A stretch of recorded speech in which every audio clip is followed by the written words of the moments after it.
Okay. Okay, right. Yeah. Hi everyone, Michael Afaro. We're live here on the border of Cambodia and Thailand, and since the peace agreement was reached, the ceasefire, Thailand has continuing to insult President Trump by violating the peace agreement by putting up barbed wire fence and invading the peaceful people that live in this village. And you have to come with me to see this. Look over here. Look at all these innocent people, these children. Akon. Hello. Look at these children here. These children want peace. These children deserve peace. The Thai forces are saying that Cambodians are a threat. The Thai forces are saying that they feel the Thai forces did. Wait until President Trump sees it. Thailand, just wait. You think you're the boss? Wait till the President of the United States finds out exactly what happens on the border. And what did they do? They came here to this village. They built this wall here, the barbed wire fence entire, with guns facing downrange at these young, poor people that are just living outside in the rebels. Thousands of them have now been displaced. Their homes have been taken away. Their schools have been like this before. I was there when the Box withdrawal of Afghanistan, pulling the Americans out, when the fall of Kabul happened. I saw threats. What you see here in Cambodia is not a threat. You see love, you see compassion, you see people, you see a community, you see a country that chooses peace before war. And what Thailand is doing right now is not just a violation of the Paris Peace Accords, it's a violation of President Trump's call to cease fire.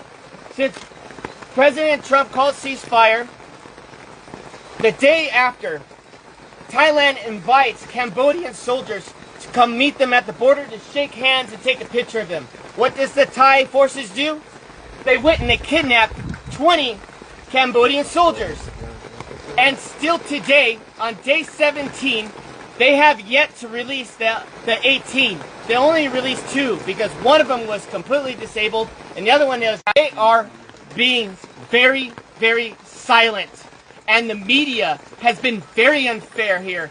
The media has been unfair to the Cambodian people, just like President Trump. The media has lied about President Trump, and the media has lied about what's happening here on the border. So I want you to see for yourself. I want you to see right here. Do you think this barbed wire fence is safe for children at night to go play, to sleep, to go to school? Do you think it's safe for the children to be constantly worried that if artillery rounds have to drop on their heads? When that happened, when the war broke out, there was no soldiers here. Not one soldier, because there was no threat here. Just honest farmers, just trying to make a living. And now what happens? You get the Thai saying, oh, the Cambodians are bringing soldiers on the border. The Cambodians are causing a threat now because they want to protect their sovereignty. But you know what I think? I gotta say it as it is. It's a bunch of bullshit. And you know what? Thai forces needs to have some dignity. A home here costs $3,000. $3,000. The average home here in this province, in this village. And they want to go ahead and take their home away. These farmers are honest and they deserve dignity and they deserve respect. And I'm calling on all my friends in the White House correspondents. I'm calling all the senators and the congressmen that you work for. That I understand. We're all focused on Russia. We're all focused on trying to get a peaceful resolve there in Ukraine. We're all focused on Israel. But I'm telling you, as Michael Afaro, you need to pay attention here what's happening on the border between Thailand and Cambodia, because I don't know how long Cambodians can hold on to peace and be resilient while Thailand continues out. I wouldn't want to be in that room. Because President Trump demands respect. He does not want to build your nation. He wants everybody to keep their nation.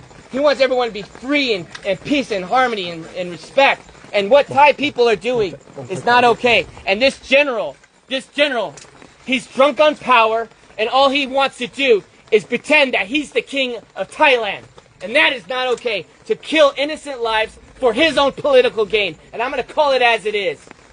They need to tear down this wall so the children had more leaders like that. This world will be a safer place. But unfortunately, it's not, because we have Thai aggressors that doesn't believe in peace. They choose war. And I'm here to tell all my friends that invest in Thailand, you need to knock it off no more. We need to call for a protest immediately. And we, as a U.S. body, needs to call for action. Thailand needs to be severely punished. I think the trade war should take a significant role as they continue to violate the Paris Peace Accords. They continue to violate President Trump's call to cease fire, and enough is enough. These children, hopefully, these children can find a way where they can sleep well tonight in this rain, where they can sleep well. Their homes are no longer homes. We have to do something. The world has to get serious, and the world has to stop being politically correct. And we must act now before this turns into a genocide. Because since 1979, Cambodians have endured not one genocide, but 2 genocides, killing 3 million people, and even killing 8,000 people in Ghost Mountain by the Thai forces. And so I'm asking all of you, friends, family, Facebook, share this message and let them know that Michael Alfaro is not okay with this, and I know all my friends are not okay with this. This is the most inhumane thing I've ever seen. And I'm going to continue to investigate. I'm going to continue to see in my own eyes to protect your country by dropping a bomb on a Buddhist temple. Where was the threat? Was there a soldier in the area? Was there children playing with guns? But where's the threat? There was no threat. The evidence is on you. And you know what? If you say there is no evidence, well, I'm calling on Elon Musk right now. Pull the satellite imagery. Pull up the satellite imagery that shows that Cambodians were just one day, a threat to Thailand. I guarantee you there's no evidence that exists. There's no evidence that exists. Because if there was, it would have been shown. And so what happened when the bombs were dropped, schools were destroyed, temples were destroyed, people had been displaced out of their homes. What happened was the crimes against humanity. We are not only just going to interview the 18 prisoners, you need to immediately release them. The ICC, this is the reason why President Trump pulled out of the International Criminals Court. Because you have no backbone for any decency in the world. Because if you did, you would press charges not on Netanyahu, you would press charges on Thailand for doing this to children, putting walls up on their soil. Came from. But it got my attention. I called some friends, and everyone was afraid to go to Thailand and Cambodian border. Everyone was afraid. So I said, no, I'm going to go myself and I'm going to figure it out. I also want to say this one more thing. Thailand wants to go and make the accusation that there are mines and ordnance that these Cambodian soldiers are planting. That is a lie. Everybody knows since 1970, United States has dropped these ordnance here, and it's always been here. Everybody knows you come in the country 9 years old, he tells them to go and search these fields, and the Thai soldiers end up stepping on a mine, and they hurt themselves, and they end up killing their own men. And now they want to turn around and blame it on the Cambodians. Well, where's the evidence? Look at the animals. All of you feed there's cats in here. There's neighborhood cats. You were seeing it through the tires.